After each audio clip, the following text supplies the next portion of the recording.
c'est tes leaders, en fait. Là, Ouais. quand tu as deux de tes leaders maintenant, aujourd'hui, qui finissent par dire ouvertement que le noyau de capitaine puis le noyau de leader qui était là pour les 3, 4, 5 dernières années, ben, c'était totalement toxique, en fait. Là.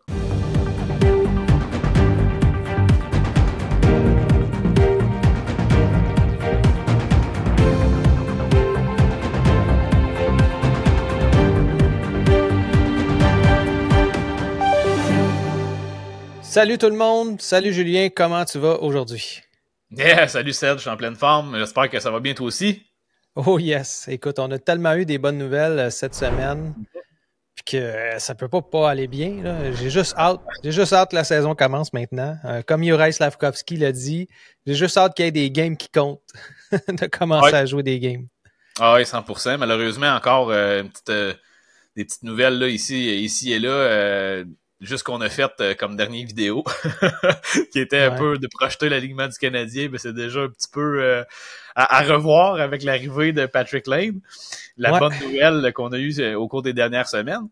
Puis, écoute, reprends-moi si je me trompe, là, mais j'ai appris que Slafkovský avait une blessure au dos, si je me souviens bien. Là, ils ont qualifié ça d'inconfort. Inconfort voulant dire ça va pas super bien, fait que reste chez vous puis fais des étirements jusqu'à temps que la saison commence.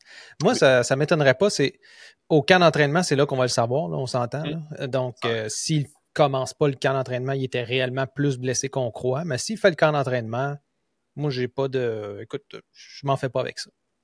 Non, mais écoute, je pense qu'il faut pas partir en peur non plus. Sauf que c'est important qu'il prenne son temps puis qu'il revienne en santé. Il n'y a pas de. Il n'y a pas de presse dans son cas. L'important, c'est qu'il soit en santé et qu'il joue le plus de matchs possible. Fait que, Julien, aujourd'hui, on a un épisode spécial. On parle de quoi? On va parler de Patrik Laine, comme on a pu, avec l'intro, en parler un petit peu. Je voulais faire un topo. En fait, je voulais faire un historique de ce qu'il a fait à date, autant junior qu'une fois rendu dans la Ligue nationale. Pourquoi? On entend plein de choses là, de Patrik Laine. On entend plein de choses du genre c'est un flanc mou, c'est un gars qui n'est pas stable, il a été blessé tout le temps, etc., etc. Moi, j'aime pas ça, entendre ça, parce que quand tu regardes un peu son historique, il y a des raisons là-dedans. Puis, je pense qu'on va pouvoir démystifier certaines choses. Pas vrai? Ouais, ben écoute, c'est sûr que encore là, on n'a pas les confirmations à 100% de tout ce qu'on va avancer là, dans son cas. Sauf qu'il y avait des rumeurs quand même fortes et intéressantes là, à soulever qui se sont produites là, dans ses débuts de carrière à Winnipeg, puis un petit peu là, ce qui pouvait se produire à Columbus aussi là, dans son cas. Ben oui, exact. Première chose, peut-être parler un peu du joueur. Si on fait un retour en arrière, là où ça a vraiment tout décollé, c'est à son année de repêchage. Là. On va se le dire, il a vécu une des plus belles années de repêchage que tu peux avoir, un peu à l'instar de Slafkovský, justement, qui a vraiment impressionné dans les championnats mondiaux, tout ça. Oui. Ben lui, il a dominé. Il a dominé au tournoi d'hiver, donc le tournoi, évidemment, des U20. A dominé, puis ça, c'est le cas de le dire, parce que la Finlande avait gagné cette année-là. Ensuite de ça, se rend en Liga, joue avec le Tappara et remporte la Liga, remporte le championnat de la Liga. Mais en plus de ça, en 18 matchs, 15 points pour Patrik Laine. Il avait vécu toute une fin de saison. C'était un joueur dominant déjà à son âge. Puis tout le monde percevait que c'était un joueur qui pouvait faire 50 buts dans la Ligue nationale de la manière qu'il était parti. Là. Si je ne me trompe pas, Julien, il n'y avait pas tant de joueurs, à part Matthews, là, dans ce repêchage-là, qu'on jugeait qu'il avait sa place comme premier ou deuxième. Là. Ben, en fait, je pense que c'était incontestable que Matthews était le premier de ce repêchage-là. Par contre, il y avait des discussions au niveau du deuxième, puis les discussions qui ont fait en sorte que je crois que Laine est arrivé avant toutes les autres. C'est particulièrement à cause de son potentiel pour marquer des buts, parce que plusieurs experts et les scouts, les dépisteurs, je cherchais le mot français, les dépisteurs, plusieurs d'entre eux disaient qu'il était probablement un meilleur marqueur que Matthews, donc On s'attendait à avoir quand même une belle course entre les deux jeunes joueurs repêchés la même année. Un peu le modèle McDavid-Eichel, à la limite, là, qu'on pouvait espérer avoir, qu'on n'a pas eu à cause de blessures et toutes sortes de choses. Un peu comme... C'est un peu la même situation au niveau de est-ce qu'ils peuvent être leaders, est-ce qu'ils peuvent amener leur équipe à un autre niveau, est-ce que c'est des joueurs franchises autant que celui qui a été repêché devant eux. Donc, c'est un peu toute la même polémique là, qu'on avait alentour de Patrick. Là. Oui, puis tu sais, moi, c'est une affaire qui m'a accroché justement un petit peu avant le repêchage. Évidemment, il accordait des entrevues à gauche, à droite. Tout le monde était intéressé à savoir un peu l'opinion de Patrick Laine. Puis lui, il était certain, il dit, regarde, moi, j'ai le talent pour être repêché premier. Puis avec la fin de saison que j'ai vécue, je peux être premier. Donc, il avait déjà la confiance, comme tu as dit, comme Eichel, de dire, moi, je peux dépasser le premier incontesté en ce moment. Puis, il n'y avait pas tort non plus. Là. C'était un joueur hors norme au niveau talent, avec un tir très puissant, très fort et très précis surtout. Là. Son tir frappé, là, il est incroyable, même encore aujourd'hui. Là où j'ai un petit peu plus de difficulté avec son tir en ce moment, c'est qu'il est télégraphié quand il va tirer tir du poignet, quand il prend plus son temps. Puis la plupart des défenseurs maintenant sont capables d'aller, on dit poke-checker là, en anglais. Là. Oui. Donc, ils sont capables de faire ça. Fait que il va falloir qu'il améliore sa rapidité d'exécution au niveau de ses tirs et non pas de ses tirs frappés là, pour justement se réadapter à la nouvelle réalité des défenseurs ultra mobiles, ultra rapides. Surtout dans l'Est, là, il y en a beaucoup, là, des défenseurs rapides. Ah oui, 100%. Ce qui est drôle aussi, Julien, je ne sais pas si tu avais vu ça, quand, en 2016, on revient en 2016, quand il a été repêché, lui se disait qu'il n'était pas du tout un centre et que c'est probablement la raison pour laquelle il n'a pas été choisi premier, à l'instar de Matthews, qui, lui, est un centre naturel. Mais je ne me trompe pas, Columbus ont essayé de le mettre au centre l'année passée ou l'année précédente. Est-ce que je me trompe ou c'était pas super beau, là? Non, je crois que... je crois qu'il y a eu des essais là, pour essayer de le relancer, justement, là, dans les dernières saisons. Il y a eu des moments plus difficiles au niveau de la qualité de son temps de jeu. Donc, probablement que oui, là, il y a eu des essais un petit peu à toutes les sauces, si on peut utiliser l'expression. Sauf que oui, là, il est pas fait pour ça. C'est clairement un ailier. Et c'est clairement là qu'il va être utilisé, je pense, là, par le Canadien aussi. Là, donc, on n'a pas à s'en faire pour ça. Beaucoup de profondeur au centre en ce moment. Donc, on devrait pas avoir à faire un move comme ça de notre côté. Là. Ben écoute, moi je trouvais ça vraiment étrange quand c'est arrivé parce que je me disais, ben coudonc, me semble, il a jamais dit qu'il était un centre comme joueur, c'est impossible, j'ai jamais vu ça nulle part. Puis en remontant les articles dans les archives de Google, effectivement, hein, il s'est toujours considéré comme étant un ailier, puis que c'était un peu pas une béquille, mais un problème dans le sens que les centres sont plus facilement capables de jouer à l'aile que l'inverse. Ça, c'est dire à lui. Puis je crois que c'était pas mal ça aussi dans le temps. Ce qu'on a, par contre, maintenant, c'est que ça existe de moins en moins. Hein? Puis je pense que tu nous en as parlé, Julien, les centres ailiers, là, c'est plus ça maintenant. Là. Tu sais, quand tu regardes un tableau de jouer, là, c'est avant 1, avant 2, avant 3, that's it, là. Ça bouge. Il y a des joueurs que tu veux avoir à des positions spécifiques parce que tu veux utiliser une arme spécifique de leur coffre à outils, comme leur lancer spécifiquement.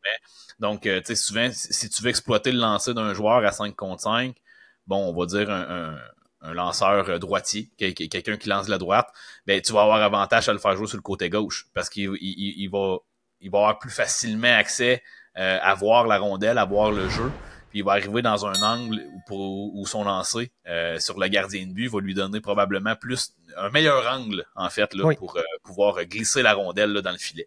Donc, pour des situations spécifiques de la sorte, habituellement, tu vas avoir des joueurs qui joueront pas du côté qui lance. Là. Spécifiquement, habituellement, c'est ce qu'on voit ou c'est ce qu'on essaie de reproduire là, quand on regarde le modèle des équipes en général. Mais c'est ça, comme je dis, pour des besoins spécifiques, on n'aura pas peur de le faire. On le voit avec le Canadien au cours des dernières années. Puis là, le Canadien qui a beaucoup de droitiers. Fait que ça aussi, là, ça va être un autre heureux problème à gérer pour Martin Saint-Louis. J'ai hâte de voir là, comment on va pallier à ça au niveau de l'avantage numérique surtout, en fait. Oui, exactement. C'était ça mon prochain point. Tu sais, Patrick Laine est reconnu comme ayant un tir dévastateur. Oui. On en a un autre comme ça qui a un tir dévastateur en Cole Caulfield. Les deux sont droitiers. Les deux vont jouer plus souvent à gauche, surtout en avantage numérique pour bien se positionner. Oui. Est-ce que ça amène un certain problème ou est-ce qu'on va juste les adapter puis les faire bouger d'une certaine façon? Donc, les deux pourraient se ramasser à gauche, un plus haut, un plus bas, et avoir un Matheson de l'autre côté, ou en tout cas, tu sais, c'est... Je sais pas comment toi tu vois ça, mais Laine, c'était sa force, ça a toujours été sa force. L'avantage numérique, c'est un gars de power play. Là.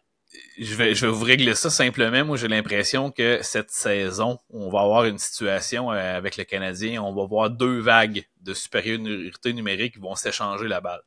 Donc, on n'aura pas nécessairement une minute là, dans le même 2 minutes. Au contraire, on va probablement donner quasiment la vague complète à une unité, puis donner la prochaine vague complète à une autre unité. Surtout si Hudson fait l'alignement, là, on s'entend. C'est la raison principale pourquoi j'apporte cette idée-là, en fait. Là. Ça fait du sens. Parce qu'on ne voudra pas donner toutes les power plays à Matheson. Je crois qu'on veut que Hudson se développe, puis c'est sa qualité numéro 1. Donc, on veut voir Hudson sur le power play, puis il est gaucher. Donc, ça aussi, c'est une denrée rare au niveau des attaquants. Donc, tes 2 défenseurs de powerplay deviennent d'avantages numériques. Excusez, on va faire attention des fois en français. Mais deviennent des gauchers.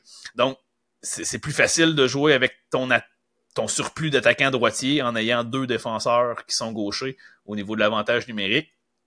Et ça va permettre à un gars comme Suzuki de pouvoir se concentrer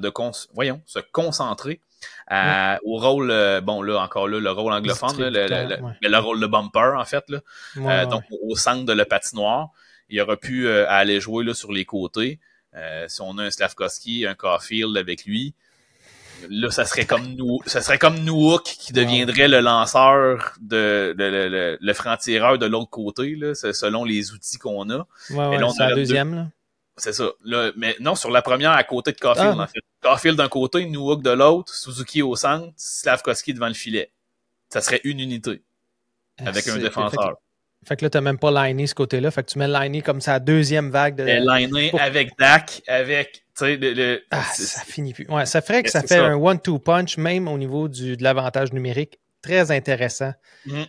Puis veut pas, je pense qu'on n'a pas le choix d'étaler nos forces un peu. Là. Le Canadien n'a pas encore la profondeur des équipes de série, mais parce que sont là, mais comme les Owen Beck, les Hage, tous ces joueurs-là sont là, mais ils sont pas prêts encore à jouer dans la Ligue nationale. On est encore à quelques années de pouvoir dire, OK, ben ces gars-là ont de l'expérience, puis là, on peut penser qu'ils vont être en mesure de se rendre loin en série année après année. C'est un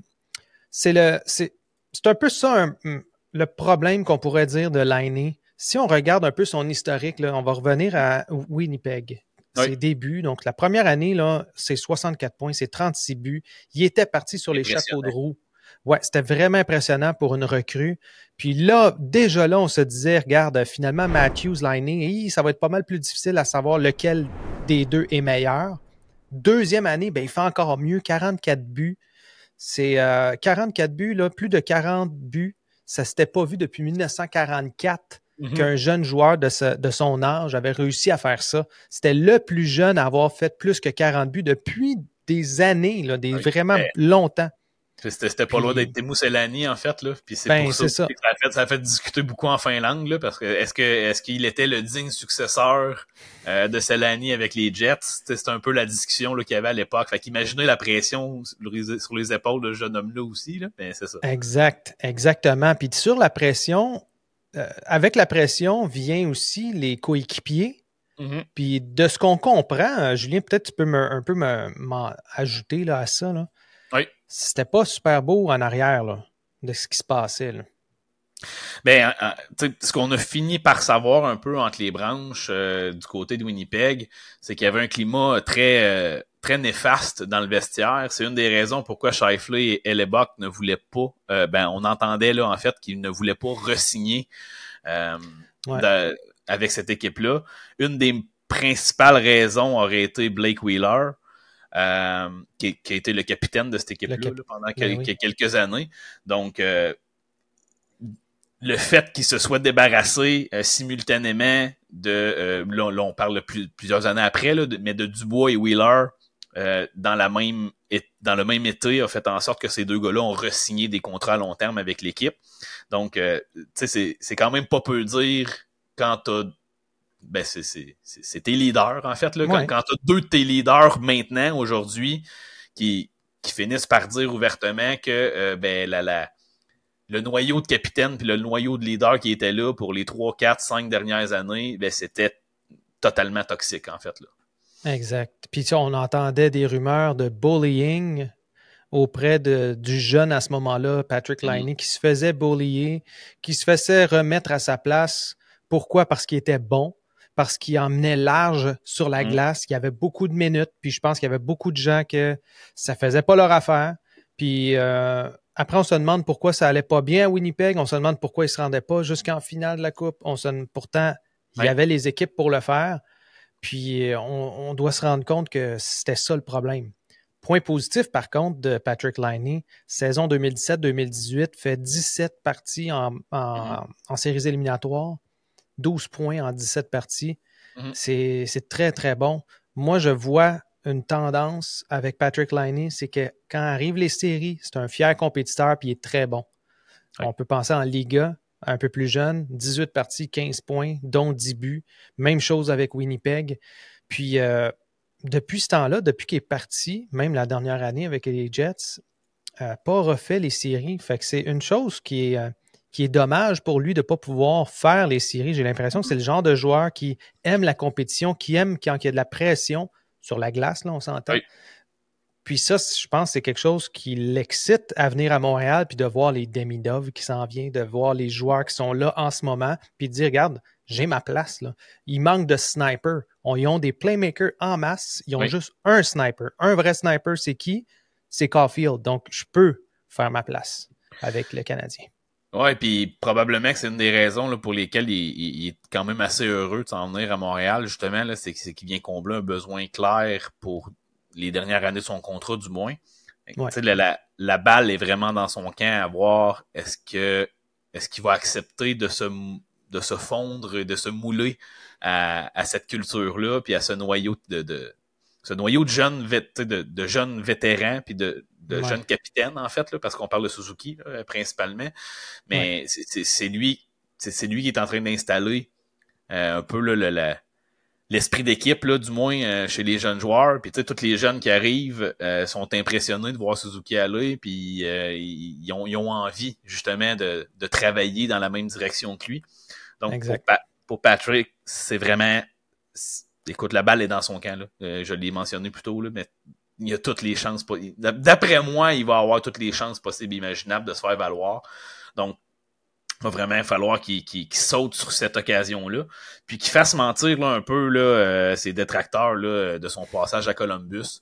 Peut-être là, des différents problèmes qu'il y a eu avec Tortorella au cours de son passage à Columbus, là, parce que il l'a benché, on s'en souvient bien, il s'est fait bencher là, quand même à quelques reprises de ce côté-là.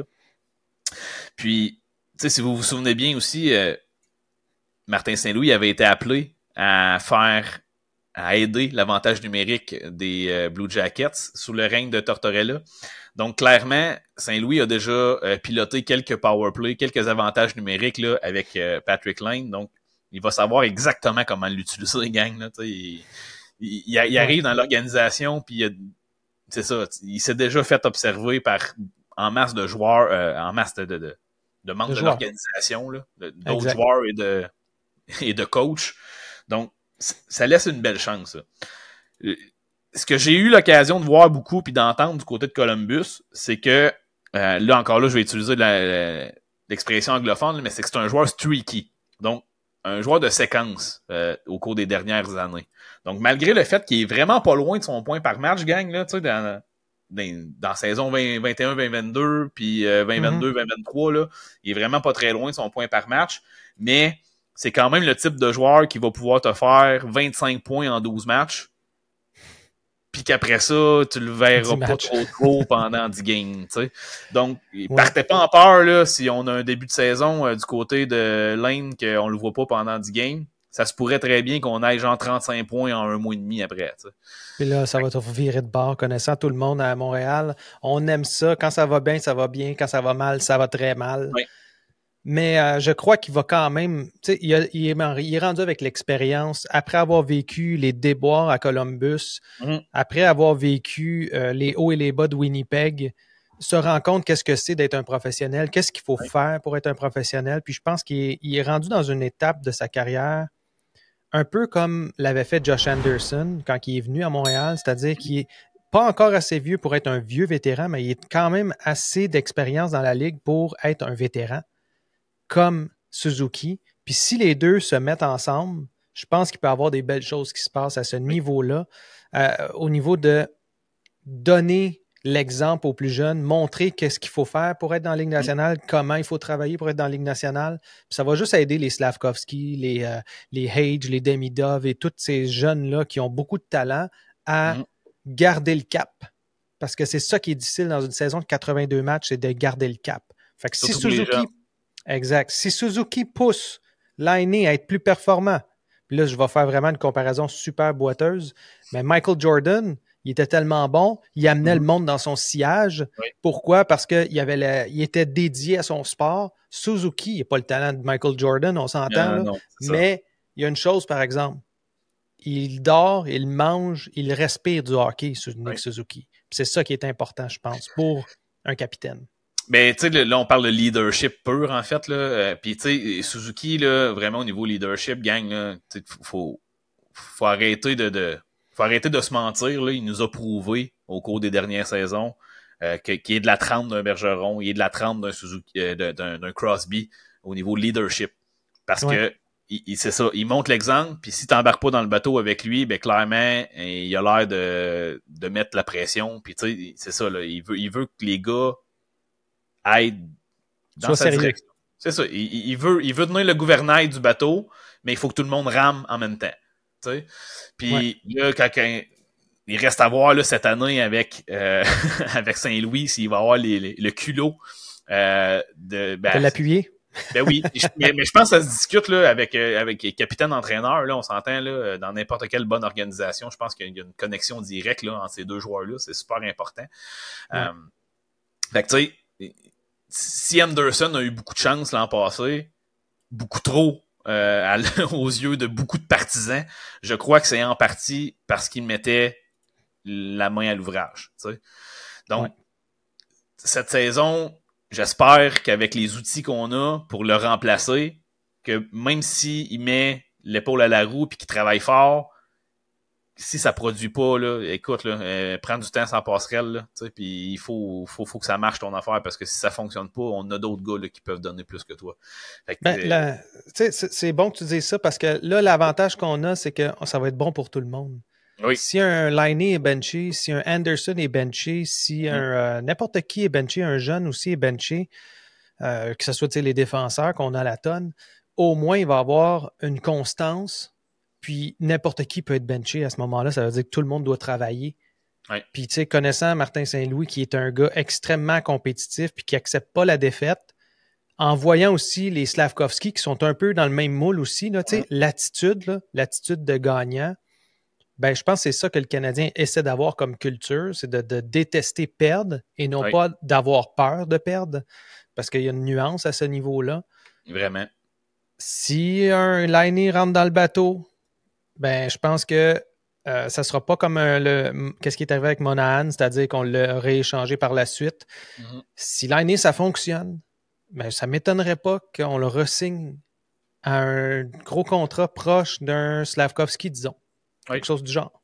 Oui. Puis là, à ce moment-là, ben là, peut-être pas évidemment 8 ans, là, mais peut-être 5 ans, 6 ans, quelque chose comme ça. Tu sais, juste assez pour dans la fenêtre, là, quand on parle il faut être bon pendant 5-6 ans. Tout à fait. Fait que c'est dans 2 ans, là, seulement, fait que ça va être vite. Moi, je pense que ça peut marcher. Maintenant, on peut se tromper, mais je suis très excité à cette nouvelle-là. Les mots de la fin, Julien? Ouais, ben écoute, oui, c'est excitant. Écoute, une été... Ça vient couronner l'été de Kent Hughes à la perfection, je crois. C'est un besoin qui était là si on voulait commencer à compétitionner dès cette année. je vous ai parlé d'une saison tampon, là, un petit peu au niveau. Il y en a, j'ai vu une couple de commentaires qui ont un peu ri de ça aussi. Frank, il en a parlé un peu aussi. Fait que là, ça vient enlever cette saison-là. Ouais. Là. Même si on a 2-3 contrats qui sont absolument désastreux, puis qui viennent un peu amputer là, notre alignement à l'attaque, je pense qu'on serait pratiquement meilleur sans eux, mais bon. Ouais. Outre ces choses-là, écoute, si on est épargné des blessures là, un petit peu au contraire des 2 dernières années, là, soyez pas surpris si le Canadien est vraiment sur la marge de faire les séries cette année. Moi, je suis même de ceux qui croient fortement qu'il devrait devancer plusieurs équipes dans l'Atlantique pour lesquelles ça ne fonctionne pas depuis plusieurs années. Fait que vous avez bien beau me dire en commentaire que telle équipe sont plus fortes, telle équipe sont plus fortes, telle équipe sont plus fortes. Ouais, mais ils jouent moins bien. Fait que si le Canadien, ça peut... Individuellement. Ouais, mais même en équipe, ils jouent moins bien en équipe aussi. Fait que oui, ils sont meilleurs sur papier, mais en termes d'équipe, je suis convaincu que le Canadien est meilleur que au moins 3 équipes dans l'Atlantique. Donc, ça nous met dans la course. Ouais, vraiment. En tout cas, moi, je suis aussi excité que toi. Je ne dis pas que ça va être aussi beau qu'on pense, parce que je pense qu'il va y avoir des beaux creux de vague avec le Canadien cette année. Ça, c'est certain. Puis c'est là qu'on va voir comment ils vont se remettre de ces creux de vague-là, s'ils vont être en mesure de revenir. J'ai hâte de voir s'il va y avoir des blessures aussi, parce qu'il ne faut pas se le cacher. Lainé a été blessé beaucoup dernièrement. Tu sais, quand tu regardes ces dernières années, là, 18 matchs l'année passée, 55, 56, 45, 68. Oh, ouais. Tu sais, son dernier 82 matchs, là, ça remonte à 2018-2019. C'est juste ces 3 premières années là, qu'il a été quand même relativement épargné au niveau des blessures. Fait que ça, c'est le seul point d'interrogation. Puis, sinon, à part de ça, moi, j'ai que des belles choses à dire. Ouais. Fait que là-dessus, je vais te laisser, Julien. Merci la gang d'avoir été là. C'était un petit topo. Puis, on se reparle bientôt. Yes, à bientôt, gang.